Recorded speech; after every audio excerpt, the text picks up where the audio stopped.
بسم الله الرحمن الرحيم نحمد الله العظيم نصلي ونسلم على الرسول الكريم أما بعد فقد قال الله تعالى في كلامه القديم والفرقان الحميد الذي خلق الموت والحياة ليبلوكم أيكم أحسن عملا الله جل شانه تعالى மனித சமுதாயத்தினுடைய வாழ்வின் நோக்கத்தை பற்றி அல்லாஹு ஜல்ல ஷானஹு தஆலா திருமறையிலே நிறைய இடங்களில் அல்லாஹ் பேசுவான்.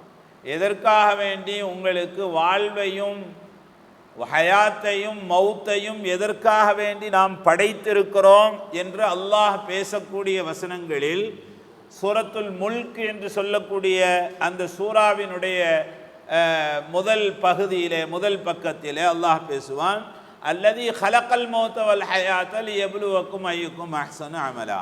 உங்களுக்கு மௌத்தையும் ஹயாத்தையும் நாம் படைத்ததற்கான நோக்கம் என்ன தெரியுமா?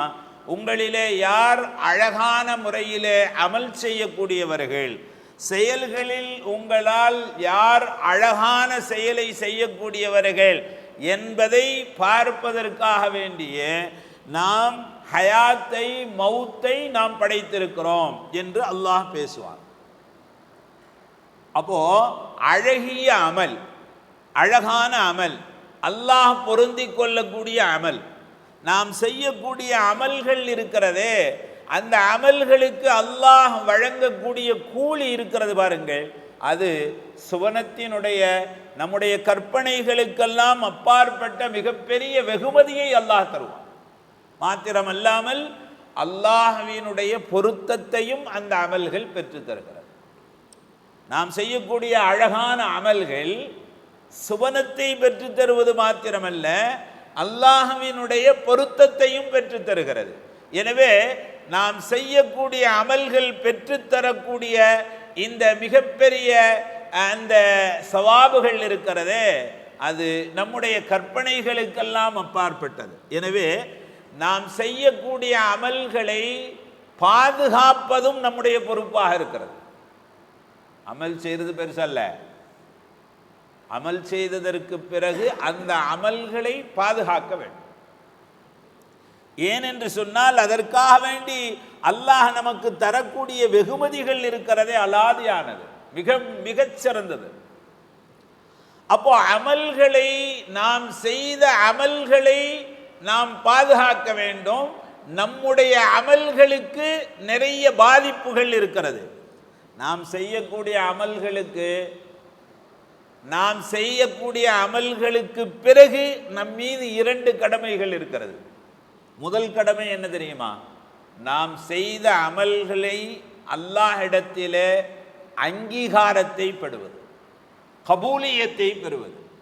நாம் செய்யக்கூடிய அமல்களுக்கு அல்லாஹ்வினுடைய கபூலியத் ரொம்ப முக்கியம். அல்லாஹ்வினுடைய சான்றிதழ், அல்லாஹ்வினுடைய அந்த அல்லாஹ் ஏற்றுக்கொள்ளக்கூடிய கபூலியத், சான்று ரொம்ப முக்கியமான விஷயம். ஷைத்தான் செய்யாத அமல்களா? ஷைத்தான் சஜிதா செய்யாத இடமே இல்லை. ஷைத்தான் எவ்வளவு பெரிய அமல் செய்யக்கூடியவன், எவ்வளவு பெரிய அமல்கள் செய்தான் என்று சொன்னால், தக்பீர் கட்டி நின்றா சூரியன் உதயமாகி சூரியன் மறைந்து, மறுநாள் சூரியன் உதயமாகி திரும்பவும் சூரியன் மறைந்துவிடும். அவ்வளவு நீண்ட நேரம் நின்று அமல் செய்யக்கூடியவன் ஷைத்தான். ஆனால் ஷைத்தான் செய்த அந்த அமலுக்கு என்ன கிடைக்கவில்லை? அல்லாஹ்வினுடைய அங்கீகாரம் கிடைக்கவில்லை, கபூலியத் கிடைக்கவில்லை. ஆக நாம் செய்யக்கூடிய அமல்களுக்கு, நாம் அமல் செய்ததற்கு பிறகு அல்லாஹ்விடத்திலே நாம் கேட்க வேண்டிய மிக முக்கியமான விஷயம் கபூலியத், அங்கீகாரம். இப்ராஹிம் அலைஹிஸ்ஸலாம் அதைத்தானே கேட்டாங்க. இப்ராஹிம் அலைஹிஸ்ஸலாம் என்ன கேட்டாங்க? காபத்துல்லாஹுவை கட்டி முடித்தவுடனே அல்லாஹ்வுக்கு பிரியமான அந்த அமலை செய்துவிட்டு இப்ராஹிம் அலைஹிஸ்ஸலாம் ரப்பனா தகப்பல் மின்னா இன்னக அன்தஸ் ஸமீஉல் அலீம், காபத்துல்லாஹுவை கட்டுறதுக்கு முன்னாடியும் கேட்டாங்க, யா அல்லாஹ், நான் உன்னுடைய இறை இல்லத்தை கட்டப் போகிறேன், என்னிடத்திலிருந்து இந்த அமலை நீ கபூல் செய்து கொள். அந்த அமலை, அந்த சேவையை, அந்த காரியத்தை செய்ததற்கு பிறகு அல்லாஹ்விடத்திலே துஆ செய்தார்கள், யா அல்லாஹ், நான் செய்து முடித்து இருக்கக்கூடிய இந்த காரியத்தை நீ கபூல் செய். அப்போ நாம் செய்யக்கூடிய அமல்களுக்கு அல்லாஹ்வினுடைய அங்கீகாரம் என்பது ரொம்ப முக்கியம். ஷைத்தான் செய்த அமல்களுக்கு அல்லாஹ் தஆலா அங்கீகாரத்தை தரவில்லை. மூசா அலைஹிஸ்ஸலாமுடைய காலத்தில் பலாம் பின் பாவூரா என்று சொல்லக்கூடிய ஒரு மனிதர், பல்லாயிரக்கணக்கான ரக்காத்துகளை தொழக்கூடியவர், இறைநேசரை போன்று வாழ்ந்த அந்த அடியார் நிறைய அமல் செய்தார். ஆனால் மூசா அலைஹிஸ்ஸலாம் அவர்களுடைய நுபுவத்தினுடைய பணிக்கு எதிராக சூழ்ச்சிகள் செய்ததன் காரணமாக அவருடைய எல்லா அமல்களும் வீணாகிவிட்டது. எந்த அமலுக்கும் கபூலியத்து கிடைக்கும். ஆக நாம் செய்யக்கூடிய அமல்களுக்கு அல்லாஹ்விடத்திலே கபூலியத்தை நாம் கேட்க வேண்டும். சஹாபா பெருமக்கள் எல்லாமா இப்னு ரஜப் ரஹ்மத்துல்லாஹி அலைஹி சொல்லுவாங்க, என்ன சொல்லுவாங்கன்னு சொன்னா, ரமலானில் சஹாபாக்கள் அமல் செய்துவிட்டு அந்த ரமலானிலே செய்த அமல்களுக்காக வேண்டி கபூலியத்தை 6 மாதம் வரை கேட்பாங்க. 6 மாசம் வரை, யா அல்லாஹ் நாங்க செய்த ரமலானில் செய்த அமலை நீ கபூல் செய்து 6 மாசமா கேட்பாங்களாம். ஹஜ்ரத் உமர் பின் அப்துல் அசீஸ் ரஹ்மத்துல்லாஹி அலைஹி அவர்கள் சொல்லுவார்கள், ரமலானில் நாம் செய்யக்கூடிய அமல்களுக்கு நீங்கள் தொடர்ந்து அல்லாஹ்விடத்தில் யா அல்லாஹ் நான் அமல் செய்திருக்கிறேன், அதை கபூல் செய்து கபூலியத்தை கேளுங்கள். அறிவின் தலைவாசல் ஹஜ்ரத் அலி ரலியல்லாஹு தஆலா அன்ஹு அவர்கள் சொல்லுவார்கள், நீங்கள் 10 நிமிடம் அமல் செய்தால் 15 நிமிடம் அல்லாஹ்விடத்தில் அந்த அமலுடைய கபூலியத்தை கேளுங்கள். கொஞ்ச நேரம் அமல் செய்தால் நீங்கள் அமல் செய்த நேரத்தை விட அந்த அமலை கபூல் செய்து கொள் என்பதை குறித்து அல்லாஹ்விடத்தில் நீங்கள் துஆ செய்யுங்கள். நாம் செய்யக்கூடிய அமல்களுக்கு அல்லாஹ்வினுடைய அங்கீகாரம் கிடைப்பது என்பதுதான் மிக முக்கியமான விஷயம்.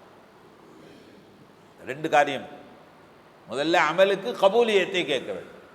இரண்டாவது நாம் செய்யக்கூடிய அமல்களை பாதுகாக்க வேண்டும். அமல்களுக்கு நிறைய ஆபத்து வந்துடும். முதலாவது, நாம் செய்த அமல்கள் அழிக்கப்பட்டு போய்விடலாம், அல்லது நாம் செய்த அமல்கள் நம்முடைய முகத்திலே திரும்ப தூக்கி வீசப்பட்டு விடலாம். மூன்றாவது, நாம் செய்த அமல்களை மற்றவர்கள் பறித்து விடலாம். 3 விதமான ஆபத்துகள் நாம் செய்யக்கூடிய கபூலியத்துக்கு பிறகும் கூட நம்முடைய அமல்களுக்கு இந்த 3 விதமான ஆபத்துகள் இருக்கிறது.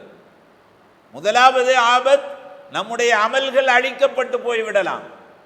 இரண்டாவது ஆபத், நம்முடைய அமல்கள் நம்முடைய முகத்திலேயே திரும்ப தூக்கி வீசப்பட்டு விடலாம். மூன்றாவது, நாளை மறுமை நாளையிலே நம்முடைய அமல்களை பிடுங்கி விடலாம். 2 காரியம், நாம் செய்த அமல்களுக்கு அல்லாஹ்விடத்திலே கபூலியத்தை கேட்க வேண்டும், நாம் செய்த அமல்களை பாதுகாக்க வேண்டும். இது 2ம் நமக்கான பொறுப்பு. இந்த 2ம் நமக்கான பொறுப்பு. நல்ல ரஹ்மான் நாம் செய்த நல்ல அமல்களை கபூலியத்துடையதாகவும் அதை பாதுகாப்பானதாகவும் அல்லாஹ் ஆக்கி வைப்பானாக. வாஹிரு தஅவானா அல்ஹம்துலில்லாஹி ரப்பில் ஆலமீன்.